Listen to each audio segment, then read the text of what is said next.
Hello and welcome to the editorial analysis of The Hindu. Today we shall be discussing the editorial of the 12th of June. So coming to the first article, Squandering the Gender Dividend. Now the context of this article is with regards to the periodic labour force survey data. Now if you remember, a few days back also we discussed an article on this. As per the PLFS data, it has been revealed that the unemployment rate in India is at a historic high of 45 years. That means in the past 45 years, never has the unemployment rate been so high in India. So this is a major information that can be concluded from this particular survey. But what is specific to this particular article is that this article is focused on this data in the context of females. So unemployment rate amongst is what has been analyzed from the perspective of gender, especially in the case of females. So that is why this article becomes even more important. Now coming to the issues which have been discussed. First issue that has been discussed here is with regards to the gender revolution in rural India. Now the editorial is highlighting that in rural India what has been seen is that approximately half of the rural women have dropped out of the workforce. This is something that can be proved with some data. For example, in the year 2004 and 5, as per the editorial, the employment rate of rural women was 48.5%. And this is what has reduced to now 23.7%.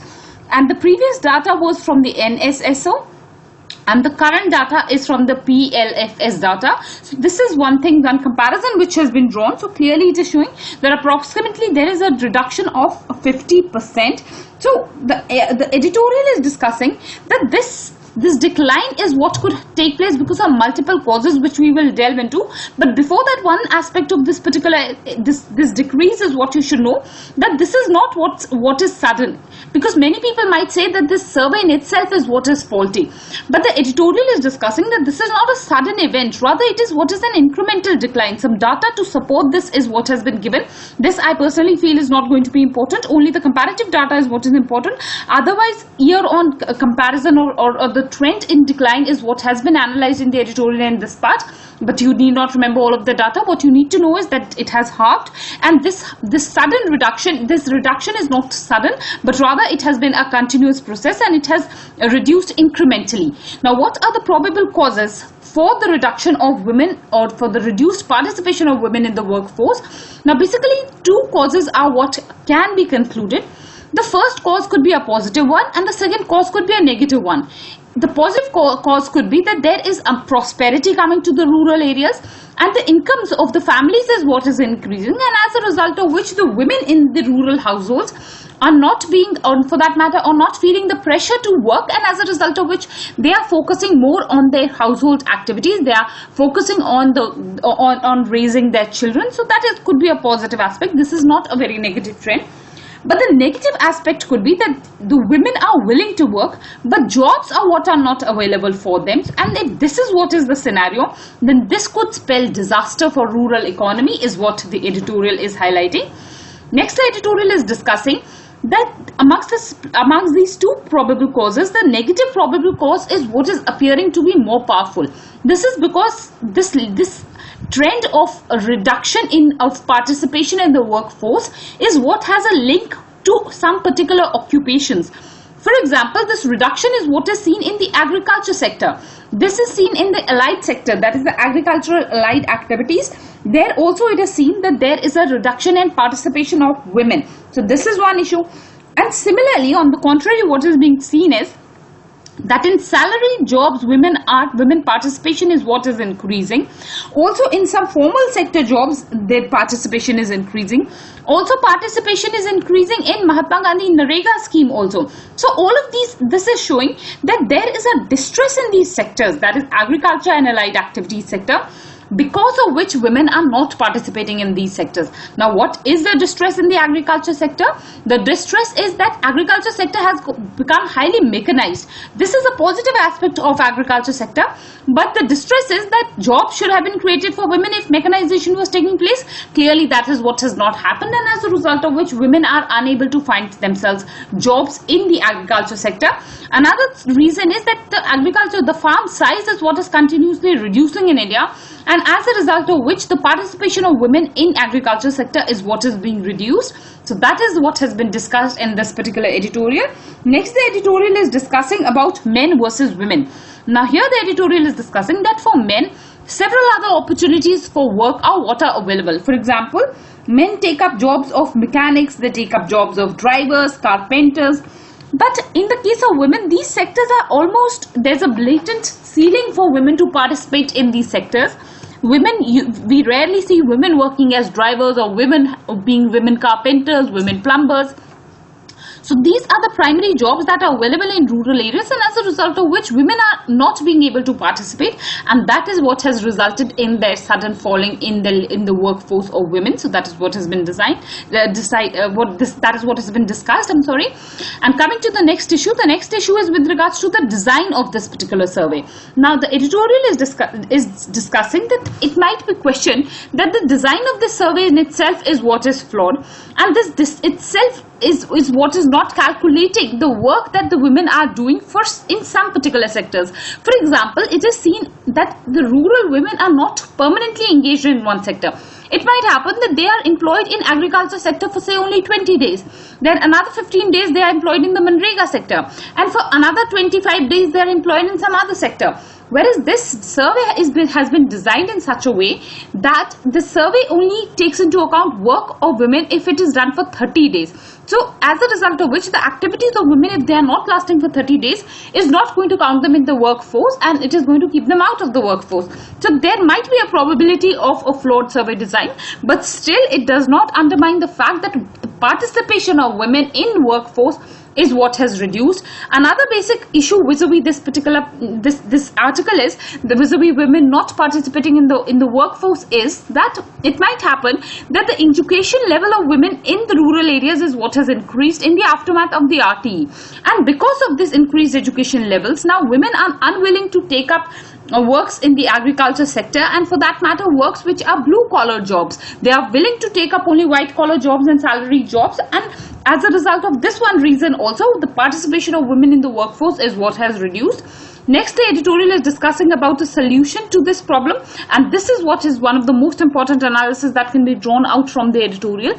The solution here that has been offered is that for rural women to participate more and more into the workforce, and especially in the organized and the formal sector of the workforce, it is important that transport infrastructure be created. For women, it is very important that a secure transport infrastructure be there, so that women from rural areas can travel to nearby satellite of urban towns, or for that matter other urban areas, and thereby participate in the workforce.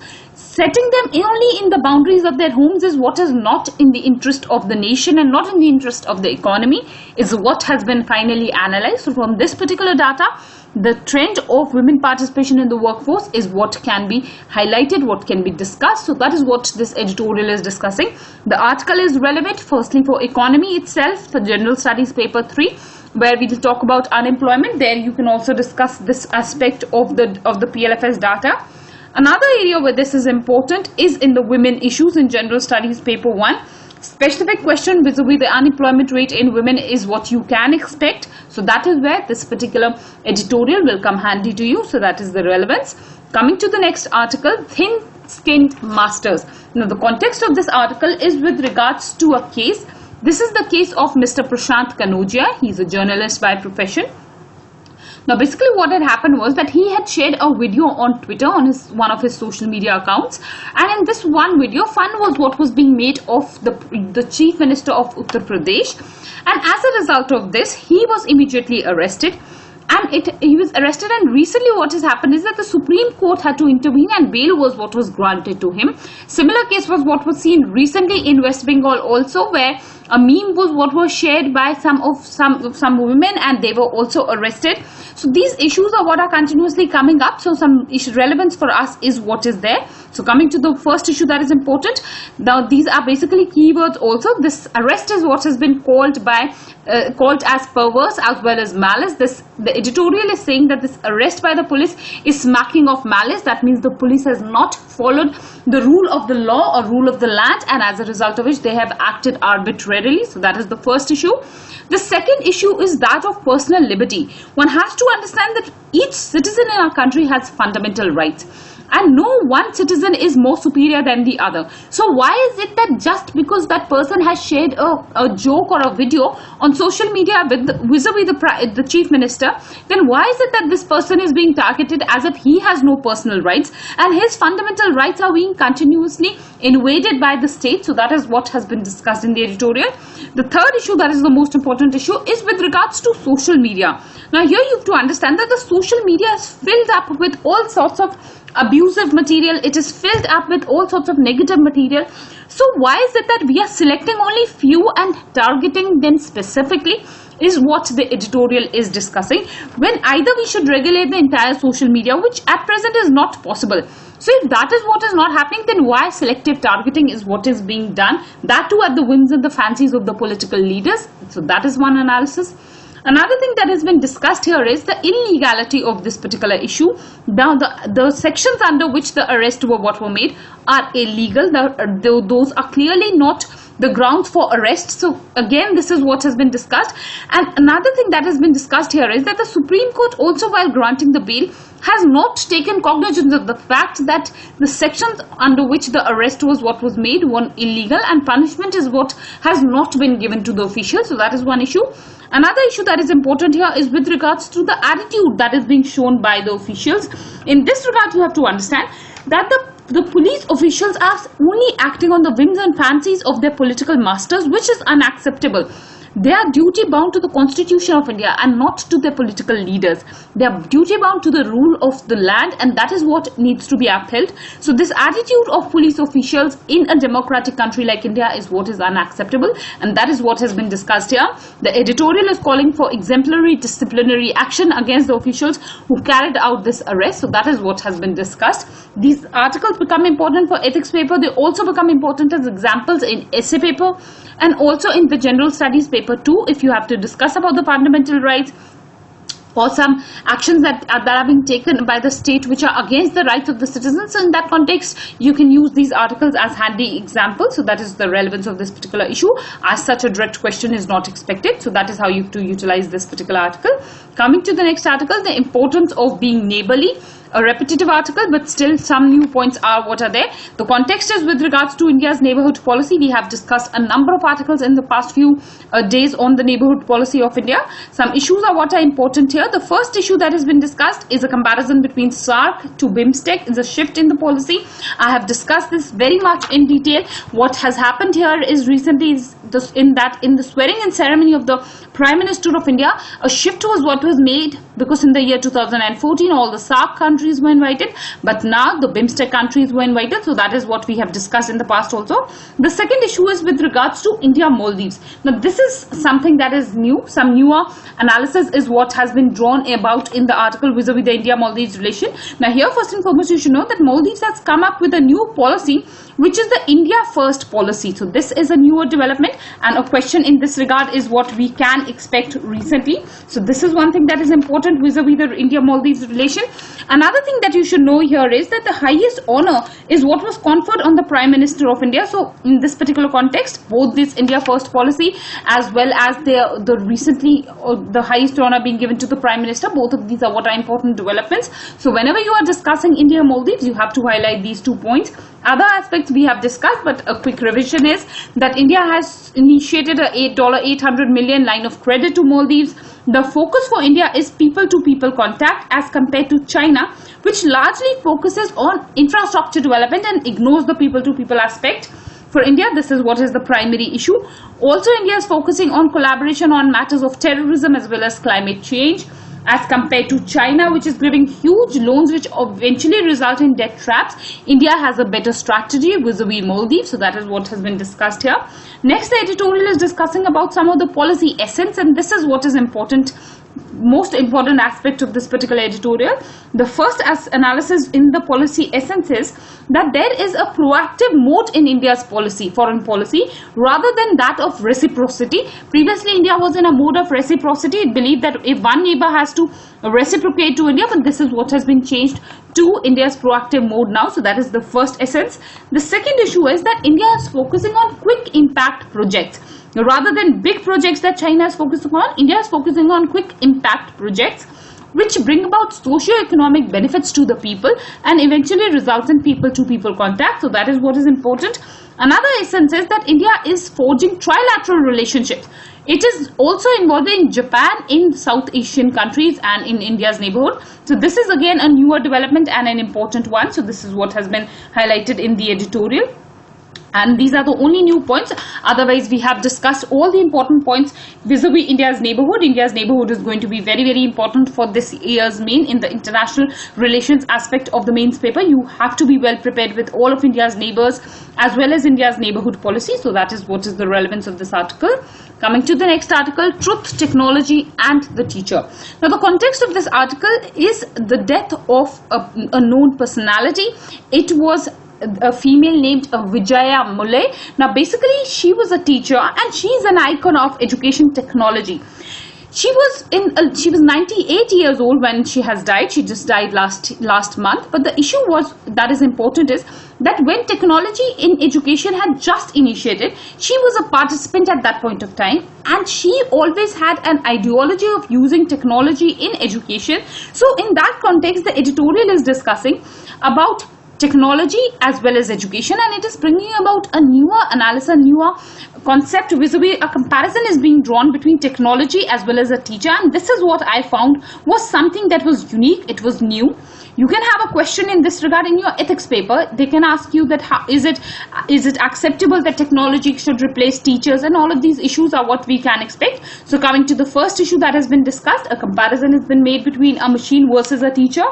Now, the editorial is saying that at present, the idea is that of smart classrooms, and teachers are merely facilitators in that smart classroom. The teaching is what is being done on computer screens or television screens, and teachers are mainly supposed to switch on these screens. They are just supposed to ensure that the chapter is what is being run easily on the screens, and the role of the teacher is what has been minimized. So that is one analysis which has been drawn.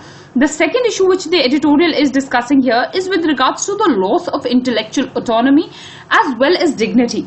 Now basically what is happening is that once the teaching is at a central level, what happens is that entire teaching becomes centralized. There is one chapter that is prepared, and that one chapter is being taught in the same way across all the schools in the country. And this defeats intellectual development of students. All the students will be forced to think in a similar way, and this is what is not right for the development of the mind of the children. So that is what has been discussed. Another issue is with regards to the dignity of the teachers. The editorial is discussing that such kind of a practice reduces the dignity of the teachers and dignity of the profession of a teacher. So that is what has been highlighted here. Another issue that has been discussed is with regards to the surveillance gadgets that are there in the classrooms. There are provisions of having CCTV cameras in the classroom to monitor that how are teachers teaching. This takes away autonomy of the teachers, and this takes away their personal interest. They are almost robotic in their behavior. So this is what is a challenge in the present times. Another thing that has been discussed is the exposure that students are getting to internet. What is happening at present is that an example is what has been given, that students from internet come up with such kind of theories that a nuclear test in India is what took place 3,000 years ago. Now such kind of material is what is present on the internet, and students have easy access to it.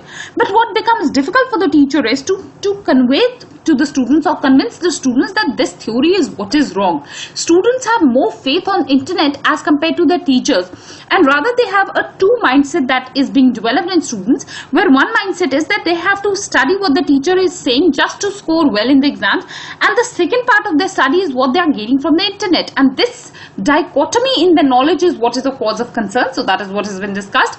Another issue that has been discussed, and which is very, very important, is the issue of marginalization of teachers.